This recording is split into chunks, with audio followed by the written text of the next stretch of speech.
Oh! So that is అంటే social మీడియాని ప్రాపర్‌గా వాడుకుంటే మాత్రం యంగ్‌స్టర్స్ హ్మ్. నాకు తెలిసిన my junior was there. He has recently become sarpanch in BRS party. Okay. Everyday వెళ్తున్నప్పటి నుంచి షూట్ చేసుకోవడము, వాయిస్ ఓవర్ వీడియో చేయడము, నేను ఇలా మార్పు కోసం వెళ్తున్నాను, ఎవ్రీడే వెళ్తున్నా అని డాక్యుమెంట్ సో, చేయడము, డైలీ డైలీ పెట్టేవారు. పోస్ట్ చేయడము, డైలీ వ్లాగ్స్ చేయడము, ఇలా కలవడం జరిగింది, ఇలా చేయడం జరిగింది. ఏం లేదు వాళ్ళు చేస్తున్న పనినే సోషల్ మీడియాలో పెట్టుకుంటూ పోతే, హ్మ్. అయినా సోషల్ మీడియాలో కూడా ప్రాపర్ డిస్ట్రిబ్యూషన్ ఛానల్ బిల్డ్ చేసుకొని పెట్టుకొని, వాళ్ళ దాంట్లో ఇప్పుడు ఇంకొక విషయం కూడా చెప్తాను. అదర్ స్ట్రాటజీ పీపుల్ జనరల్‌గా యూజ్ చేసేది ఏం తెలుసా? అంటే ఇది ఎక్కడ కూడా చెప్పొద్దు కానీ ఫ్లోలో వచ్చేస్తుంది కాబట్టి చెప్పేస్తున్నాను.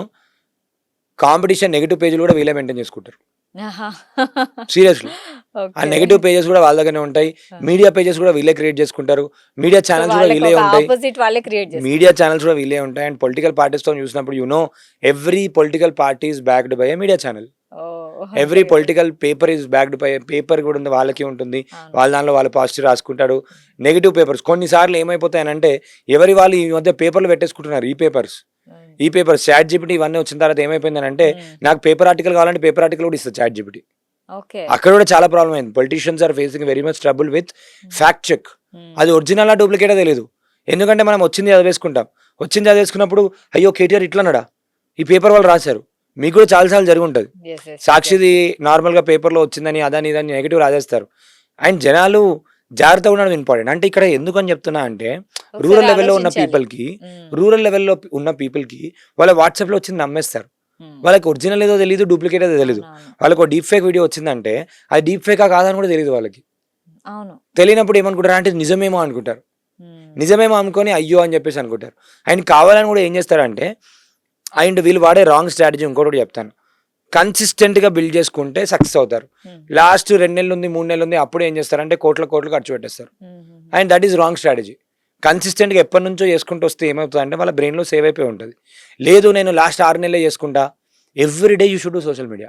ఓహ్! Every day. హ్మ్. బయట బ్యానర్‌లకి దీనికి పైసలు ఖర్చు పెడతారు. పెద్ద పెద్ద హోర్డింగ్‌లు పెట్టుకుంటారు. అంటే గ్యాప్ సోషల్ వస్తే మీడియాలో they will not do. Gap రాదు. గ్యాప్ వస్తే ఏమైపోతదంటే అల్గోరిథం డిస్టర్బ్ అయిపోతది. ఓకే. అల్గోరిథం డిస్టర్బ్ అయిపోయి కన్సిస్టెంట్‌గా లేకపోతే డౌన్ అయిపోతది. అండ్ హుహుహు. మీరు పెద్ద పెద్ద పొలిటీషియన్ పేజ్‌లు కూడా చూడండి. రోజు జనాలకి అర్థం గాని, యూజ్ లేని కాంటెంట్ పెట్టుకుంటూ పోతే వాళ్ళ పోస్టర్‌కి 20, 30 కూడా లైక్ ఉండయి. హుహుహు. 20, 30 మంది కూడా లైక్ చేయరు. కానీ వాళ్ళు కన్సిస్టెన్సీ అనేది పెట్టుకుంటూ పోతారు అంతే. ఏదో అంతే. నామకే వస్తే ఉందా అంటే ఉందని చెప్పి పెట్టుకుంటూ పోతారు గానీ, హ్మ్. యాక్చువల్‌గా ఏందంటే పర్ఫార్మ్ అయ్యే కాంటెంట్ ఇప్పుడు ఏదైనా ఉందంటే వీడియో కాంటెంట్ పర్ఫార్మ్ అయితుంది. హుహు. ఎమోషనల్ కాంటెంట్ వర్కౌట్ అయితుంది. ఇమాజిన్ చేసుకోండి ఒక ఎమ్మెల్యే దగ్గర ఎంతమంది బెనిఫిషరీస్ ఉండరు. సీఎం పథకాలు ఖచ్చితంగా. ఇచ్చిన వాళ్ళు, వీళ్ళు చాలా మంది ఉంటారు. వాళ్ళ అన్ని వీడియోలు కట్ చేసుకొని రోజు వీడియోలు పెట్టుకుంటూ వెళ్ళిపోతుంటే ఆటోమేటిక్‌గా వైరల్ అయిపోతారు. హ్మ్. ఇప్పుడు ఒక సింపుల్ ఎగ్జాంపుల్ చెప్పాను. ఇంతకుముందు ఏం చెప్పాను? కొన్ని కేటగరీస్‌లో ఉన్న టాప్ పీపుల్‌తోని వీడియో టెస్టిమోనియల్స్ తీసుకొని హ్మ్. బిజినెస్‌లో కూడా సేమ్ స్ట్రాటజీ వర్క్ అవుతది. హుహు. వీడియో టెస్టిమోనియల్ తీసుకొని వాళ్ళ దగ్గర నుంచి ఫీడ్‌బ్యాక్ తీసుకొని పబ్లిసిటీ చేసుకుంటే దట్ వర్క్స్ ఎ లాట్. హ్మ్. సో, ఇక్కడ మనకేంటి అనంటే ఇప్పుడు ఒక పర్సన్‌ది వీడియో తీసుకున్నాం. ఇన్‌ఫ్లుయెన్షియల్ పర్సన్ అనుకుందాం. హ్మ్. ఒక బిజినెస్ కమ్యూనిటీలో నేనిప్పుడు యంగ్‌స్టర్ దాంట్లో నేను కొంచెం యాక్టివ్‌గా ఉన్నాను. హ్మ్. నా వీడియో తీసుకొని వాళ్ళు పెట్టుకున్నారు అనుకుందాం. హ్మ్. అరే! ఎమ్మెల్యే దానిపైన నా వీడియో వచ్చింది. ఎంపీ దాని మీద నా వీడియో వచ్చింది. నేనేం చేస్తాను? నాకు కూడా బ్రాండింగ్ కావాలి కాబట్టి నేను ఆ వీడియోని తీసుకొని నేను మా గ్రూప్‌లలో అన్నిట్లలో షేర్ చేస్తాను. హ్మ్. అప్పుడు తెలియకుండా ఇండైరెక్ట్‌గా వాళ్ళందరికీ మెసేజ్ ఏమెళ్తుంది? హ్మ్. మెసేజ్ ఏమని వెళ్తుంది? ఈ పలానా ఎమ్మెల్యే, ఎంపీ మంచివాడు అని నేటివ్ మార్కెటింగ్ అంటాం. ఓకే. తెలియకుండా వాళ్ళు ఒకసారి చూస్తున్నారు. 2 సార్లు చూస్తున్నారు. 3 సార్లు చూస్తున్నారు. 4 సార్లు సో, చూస్తున్నారు. అది స్టాంప్ పడిపోతుంది. ఎంత ఎక్కువ సార్లు చూస్తే అంత ఎక్కువ హ్మ్. సార్లు స్టాంప్ పడిపోతుంది. ఓకే. అండ్ మన బ్రెయిన్ ఏందంటే విజువల్ కాంటెంట్‌ని ఈజీగా ప్రాసెస్ చేయగలుగుతుంది. అయితే సో, ఇప్పుడు నేను ఒక స్ట్రాటజీ వాడాను. లాస్ట్ వీక్ నేను యూట్యూబ్ ఛానెల్ స్టార్ట్ చేసినాక 1 వీక్ 10 డేస్‌లో నాకు ఒక 6000 సబ్స్క్రైబర్లు వచ్చారు. హ్మ్. వచ్చిన వెంటనే నేను ఏం చేశానంటే అందరికీ థాంక్ యూ మెసేజ్ పంపించాను ఒకరోజు. ఓకే. థాంక్ యూ మీ మీ వల్లనే, మీ సపోర్ట్ వల్లనే, మీ సపోర్ట్ లేకపోతే నేను లేను అని చెప్పి 6 వీడియోలలో 6000 సబ్స్క్రైబర్లు వచ్చారు. అయిపోయిందా? అది అయిపోయింది. ఒకరోజు న్యూస్ అయిపోయింది. నెక్స్ట్ డే ఏం చేశానంటే వాట్సాప్ ఛానెల్‌లో 7000 మంది వచ్చారు ఇవాళనే. ఓకే. ఇవాళ మళ్ళీ పొద్దున థాంక్ యూ అగైన్ వాట్సాప్‌లో మీ వాళ్ళు 7000 వచ్చారు. ఓకే. ఒక ఆపర్చునిటీ. ఇప్పుడు నెక్స్ట్ డే పేపర్‌లో వస్తుంది న్యూస్. అది తీసుకొని పేపర్‌లో. ఇప్పుడు సాక్షిలో మాట్లాడాను. సాక్షిలో నేను మాట్లాడడం జరిగింది మీ సపోర్ట్ వల్లనే. సో, ఎవ్రీ డే మనం ఏదో ఒక విధంగా వాళ్ళని రీచ్ అవుతూ ఒక రీజన్ క్రియేట్ థాంక్ యూ చేసుకొని అని చెప్పినా కూడా వాళ్ళతో థాంక్ యూ అని కనెక్ట్ చెప్పినప్పుడు అవ్వాలి. ఏంటి దే హ్మ్. Feel so much valuable. Okay. Always make sure your customer is valued. హ్మ్. మీరు వాళ్ళకి ఎంత వాల్యూ ఇస్తే, మీరు వాళ్ళకి ఎంత ప్రాపర్‌గా చూసుకుంటే ఆటోమేటిక్‌గా వాళ్ళు కూడా వాళ్ళు ఇస్తారు. మిమ్మల్ని ఓన్ చేసుకుంటారు. హ్మ్. ఒక్కసారి వాళ్ళు మిమ్మల్ని ఓన్ చేసుకున్నారు అంటే మాత్రం you know how Vijay has one. ఆ! బికాస్ అదే. పీపుల్ ఓన్డ్ హిమ్ ఆ! With movies. He has one the heart. And దాని తర్వాత social with media. Social media he has done right positioning and with voice కూడా అతను పబ్లిక్ స్పీకింగ్ స్కిల్ కూడా మరి important. Vijay వాడిన సోషల్ మీడియా అది ఏదైతే ఎఫెక్ట్ ఉందో ఏదో ఒకటి చెప్పండి ఇది బాగా వర్కౌట్ అయింది అనేసి మీరు కాంటెంట్ డిస్ట్రిబ్యూషన్ బాగా వర్కౌట్ అయింది, ఏఐ యూసేజ్ బాగా వర్కౌట్ అయింది, Hmm. రైట్ టైంలో రైట్ ప్లేస్లో రైట్ కాంటెంట్ పెట్టుకోవడము. అండ్ నెగిటివ్ కాంటెంట్స్ అసలు మీరు ఎక్కడ చూసినా అసలు నెగిటివ్ కాంటెంటే రాలేదు, రాలేదు. Very much rare. అంటే నెగిటివ్ వచ్చినప్పుడు కూడా దాన్ని కౌంటర్ ఎఫెక్ట్ గా మోర్ పాజిటివ్ తోని ఎలా ఫిల్ చేస్తారో అది బాగా వర్కౌట్ అయింది.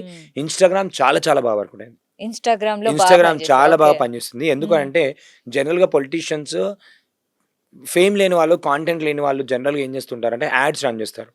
కానీ విజయ్ వాళ్ళ టీం వాళ్ళకి యాడ్స్ రన్ చేయకుండానే బాగా ట్రాక్షన్ వచ్చింది. ఎందుకంటే సెలబ్రిటీ ఎఫెక్ట్ ఒకటి వచ్చింది, కామన్ మ్యాన్ పీపుల్ ఒకటి వచ్చింది, and people are looking for a change. అది కూడా టైమింగ్ వచ్చింది, మార్పు కోసం వచ్చింది టైం. అండ్ మన వాళ్ళు స్క్రీన్ లో వస్తున్నారు, నిజంగా హీరో ఉంటాడా అనే యాంగిల్. అండ్ పాత స్టోరీస్ విజయ్ గారివి వీడియోస్ ఎప్పటి నుంచో అన్ని కూడా తీసుకొచ్చి పెట్టారు. ఇన్ఫ్లుయెన్సర్స్ అందరూ కూడా పోస్ట్ చేయడం జరిగింది. స్ట్రాటజిక్ గా it was completely strategic game, completely social media strategic content driven game అనుకోవచ్చు. మైండ్ షేర్ డామినేషన్ అయింది, ఇప్పుడు మీరు కూడా గెలిచారు అని మనం ఎలా చూసాము? సోషల్ మీడియా ఎన్ని టికెట్స్ వచ్చాయి, సోషల్ మీడియా ఎవ్రీవేర్.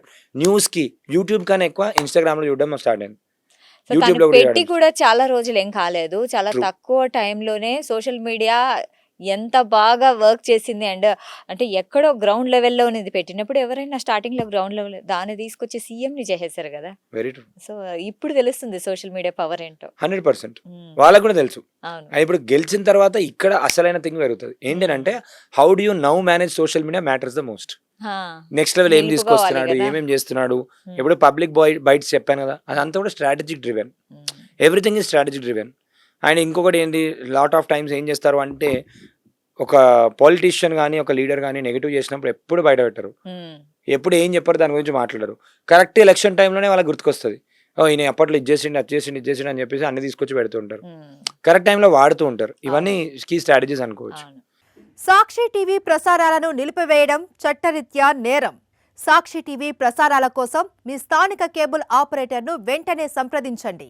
DTHలో ఇంటర్నెట్లో కూడా సాక్షి టీవీ ప్రసారాలను వీక్షించవచ్చు.